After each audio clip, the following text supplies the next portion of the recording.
फैसला जो आया था वो उससे हमारे वकीलों ने एक्सेप्ट नहीं किया, ना हमने किया, और हमने उसे चैलेंज किया कोर्ट ऑफ अपील में। तो वो मामला चलते रहे और आज उसकी तारीख मुकर्रर की गई है 23 अप्रैल 2024 की। तो आज हमारा आधे दिन का सेशन है, कल हमारा दूसरे दिन का है।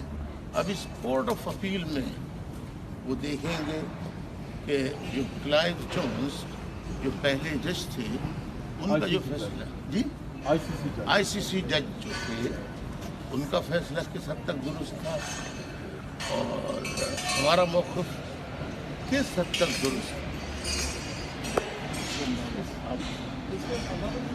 क्या आप कन्विंस्ड हैं कि क्या ग्राउंड्स ऑफ अपील जो आपकी हैं उनके ऊपर आप कन्विंस्ड हैं कि जो जजमेंट आई आप उसको ओवरटर्न करा सकेंगे जो आपके खिलाफ जजमेंट आई? ग्राउंड्स ऑफ अपील तो बहुत मजबूत है।